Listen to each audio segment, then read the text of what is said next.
Bonjour à tous, bonjour à toutes, j'espère que vous allez bien. On se retrouve aujourd'hui pour un book haul, mais celui-ci, il va être destiné aux romans graphiques. Donc j'ai des mangas à vous présenter, des BD et un roman graphique illustré. On va commencer par celui qui est tout seul dans sa catégorie. Donc j'ai acheté Frida Kahlo par Maria S, qui est au dessin et aux illustrations, aux éditions Presque Lune.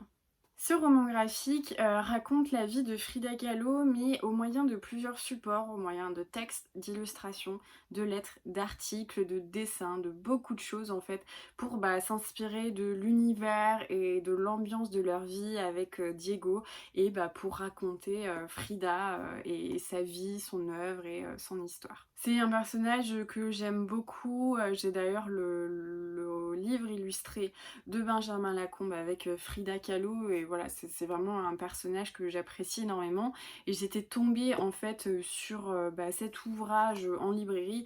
Je m'étais dit mais il est vraiment sublime, les illustrations sont très belles, et en fait je trouve que la manière d'aborder est très minimaliste par rapport à d'habitude où c'est souvent des choses ultra colorées, ultra saturées, ultra chargées, et là en fait dans les illustrations, alors je vous mettrai des plans, il y a quelque chose de très minimaliste, de très simple, de très pur, qui moi m'a tout de suite attirée. J'ai vraiment beaucoup aimé cette approche un petit peu naïve dans le coup de crayon.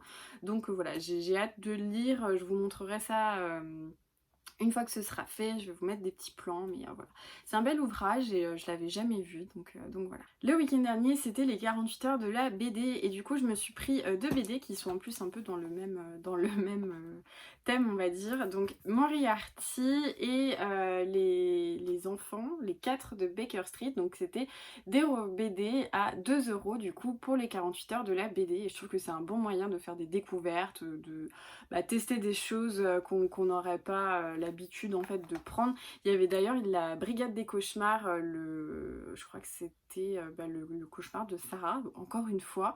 Euh, et c'était vraiment très très bien, donc si vous avez pu vous le procurer, n'hésitez pas, ou en tout cas regardez, peut-être que les libraires en ont encore. Mais voilà, je trouve que c'est une super initiative, les 48 heures de la BD. À cette occasion, vous avez aussi plein de petits fascicules en fait pour découvrir des comics, enfin des premiers chapitres, des premières parties de trucs. Donc je trouve que c'est vraiment sympa, surtout si c'est pas un genre où vous avez l'habitude d'aller, là d'avoir des BD à 2 € qui sont quand même le même ouvrage, hein, c'est pas, voilà, c'est la BD, mais qui est édité spécialement à ce prix-là, donc c'est un bon moyen pour faire des découvertes. Donc revenons à la BD, j'ai pris Moriarty, Empire Mécanique, donc c'est le tome 1, c'est une duologie, et c'est par Duval et Pecot et Subic et Scarlett. Enfin, je crois pas que ce soit une duologie, mais je crois que le premier scénario est en 2 tomes. Je vous mettrai à nouveau des planches, mais je vais arrêter de le dire. Et en fait, ça parle, c'est une enquête de Sherlock Holmes, tout simplement. Moi, mon père, en fait, est passionné de Sherlock Holmes. Il a à peu près tout lu. Comme à chaque fois, je vous ai déjà montré, en plus de ça, une BD de Sherlock Holmes. C'est un personnage qu'on aime beaucoup. Et celle-ci, on l'avait jamais lue, donc en fait, on s'en est pris d'ailleurs chacun un exemplaire. Je sais pas trop de quoi ça parle, c'est une BD, c'est super court, donc je vais pas lire, mais je sais juste que voilà, c'est quand même un ouvrage qui fait référence en la matière pour l'univers Sherlock Holmes, donc j'étais contente de le découvrir. Bon, et puis puisque je fais toujours des lectures thématiques en ce moment, les 4 de Baker Street, alors j'avoue qu'en fait j'en avais jamais entendu parler, je l'avais jamais vu. Les dessins sont a priori je trouve que c'est entre la BD et le comics. Alors c'est pas forcément ce que je préfère, mais voilà. C'était à 2 €, donc je me suis dit vraiment pourquoi pas tester. En fait c'est des enfants, j'imagine, qui vont également essayer de résoudre des petites enquêtes, et j'ai vu qu'ils étaient sous la protection de Sherlock Holmes. Je vous en reparlerai plus tard. Je sais pas du tout à quel public ça s'adresse. Bon, c'est jeunesse hein, de toute manière, mais voilà, je me suis dit que pour 2 € c'était le moyen de tester, de se faire pour un petit dimanche graphique.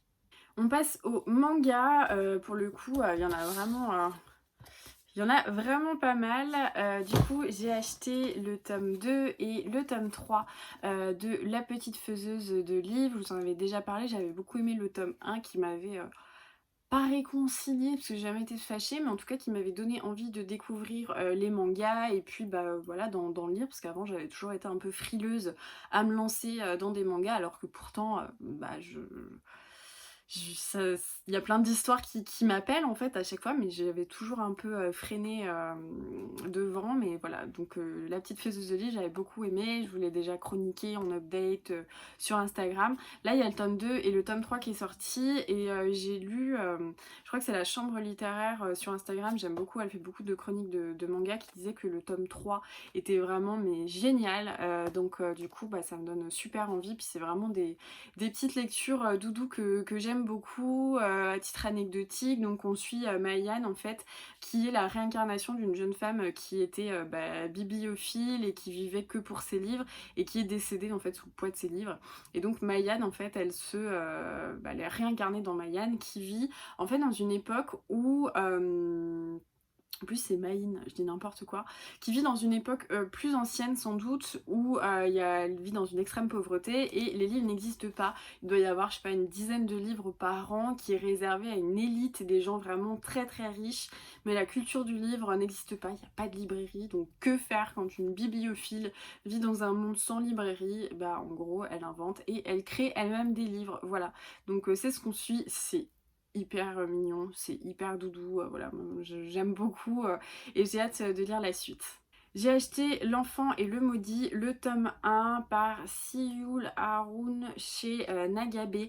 En fait ça fait vraiment partie des trucs où je me suis toujours dit faut que je tente, faut que je tente, faut que je tente. Ça a l'air super bien, cette espèce d'ambiance un peu à la Tim Burton, et en gros c'est un monde où je crois tout le monde est maudit et un beau jour cette petite fille va naître et elle est pas maudite, et du coup je ne sais que ça, mais en fait j'ai beaucoup d'amis, beaucoup de connaissances qui ne jurent que par cette saga, et en fait c'est des gens qui ont un peu le même univers que moi, donc maintenant que je me suis lancée dans les mangas, je me suis dit que c'était vraiment le moment de m'attaquer à ce monument hein, du manga, donc voilà, j'ai vraiment hâte d'attaquer et je vous en reparlerai très vite. J'ai découvert dans ma librairie spécialisée ce manga qui s'appelle Deep Sea Aquarium. Le premier tome, c'est Macmel aux éditions Vega par Kiyomi Sugishita. En vrai, je sais absolument pas de quoi ça parle, très honnêtement. C'est dans la ouverture d'un aquarium dans la baie de Tokyo à 200 mètres sous l'eau. J'ai trouvé que la couverture était absolument sublime. J'aime beaucoup l'univers aquatique. Je trouve que c'est souvent rare dans les univers graphiques en plus de ça. Je sais pas s'il y a de la magie, je sais pas, créatures sous-marines, faune abyssale.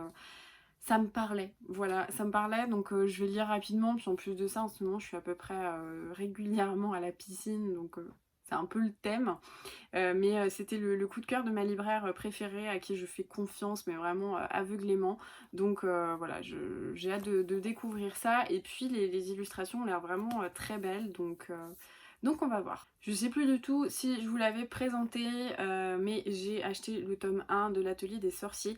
Je l'ai toujours pas lu. Si c'est le cas et que je l'ai déjà présenté, je suis désolée, mais j'avais prévu de faire un book haul spécial manga. Voilà, je pense que l'Atelier des Sorciers, vous l'avez vu plusieurs fois passer sur les réseaux sociaux. Je crois qu'on en est déjà au tome 7 ou quelque chose comme ça. Apparemment c'est super bien, et pareil ça fait partie des trucs pour lesquels je me suis toujours dit oh là là ça a l'air bien, mais bon je suis pas sûre d'aimer les mangas. Donc là, puisque je me suis lancée, c'était obligatoire que je lise celui-ci. En fait en ce moment je suis un peu toujours à la bourre sur mes dimanches graphiques, je travaille beaucoup, et il y a certains graphiques que j'ai pas envie de lire le soir en fait, à la lumière un peu tamisée sur ma table de chevet, où j'ai vraiment envie de profiter d'une belle luminosité, de calme pour la savourer et pouvoir mesurer toute l'immensité du trait de crayon, de l'intrigue, tout ça, et celui-là ça en fait partie.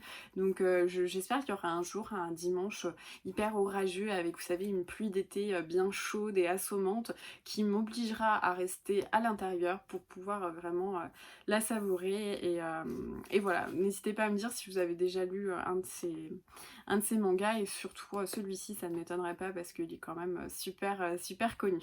Je vous avais présenté en update lecture le tome 1 de La Tempête de Cristal. Alors je ne sais pas si vous verrez mon autre update lecture où j'ai déjà lu celui-ci, mais j'ai trouvé en librairie du coup le tome 2 de La Tempête de Cristal que j'ai déjà lu.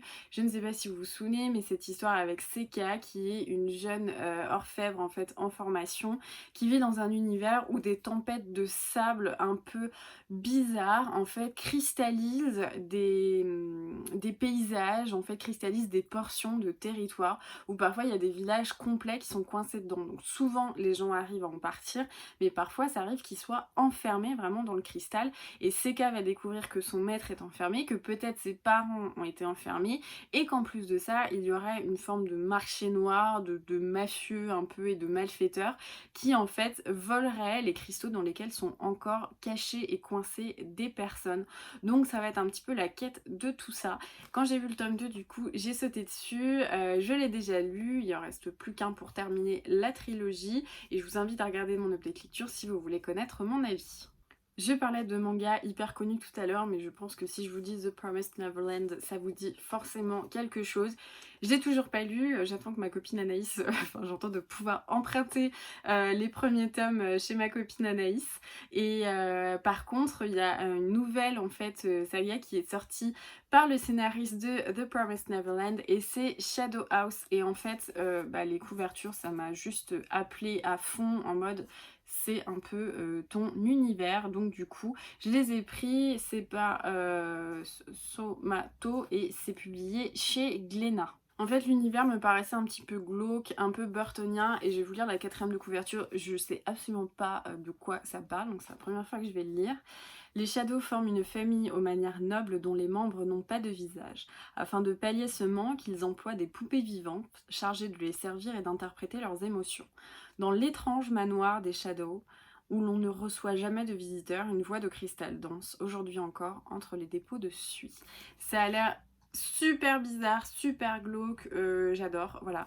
Et en fait mon libraire m'a conseillé de lire les 2 tomes, parce qu'apparemment, je crois que c'est un truc, et c'est Manon de Vibrations Littéraires qui en parlait, qui disait que les mangas, il faut toujours lire le tome 1 et le tome 2 pour savoir en fait si on va se lancer dedans, parce que le tome 1 est souvent très très introductif. Et là on m'a dit non mais prends les 2 parce que sinon tu vas vraiment rester sur ta faim. Du coup j'ai pris les 2 premiers tomes et j'ai hâte de découvrir. Ils sont très petits hein, pour le coup, je sais pas si vous pouvez vous rendre compte, mais voilà, ils sont plutôt petits par rapport aux autres mangas, mais voilà, j'ai hâte de découvrir ça. Je pense que l'univers a l'air de me parler, et en plus de ça les dessins sont très très beaux, enfin, je vous montrerai ça. Mais voilà, du coup, j'ai hâte de lire. Voilà, c'est tout pour ce book haul spécial graphique. Je pense avoir rattrapé mon retard sur tout ce dont je devais vous parler. Ah oui, si. Alors avant, pour le Free Comic Book Day, j'ai pris, donc c'était en même temps que les 48 heures de la BD, j'ai pris ce petit fascicule donc de Lady Mechanica. En fait c'est un comics et les couvertures sont toujours sublimes, avec des personnages féminins, soit en visage un peu Dia del Muerte, enfin qui ont l'air de, je sais pas, je sais jamais trop de quoi ça parle, mais en fait ça a l'air d'être un univers un peu steampunk avec des nanas trop badass, et en fait ça me tentait beaucoup, sauf que bon bah voilà, un comics c'est quand même 20 balles, donc j'étais pas sûre de me lancer. Et là du coup il y avait le premier tome, en fait je crois que c'est le premier chapitre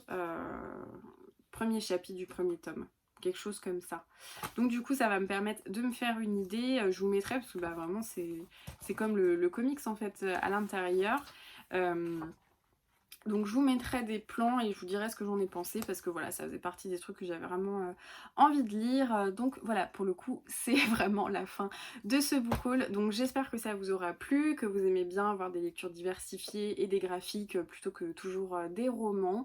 Là il y a pas mal de mangas, c'est vrai, parce qu'il y a moins de trucs en fait qui m'ont tenté là récemment dans les BD.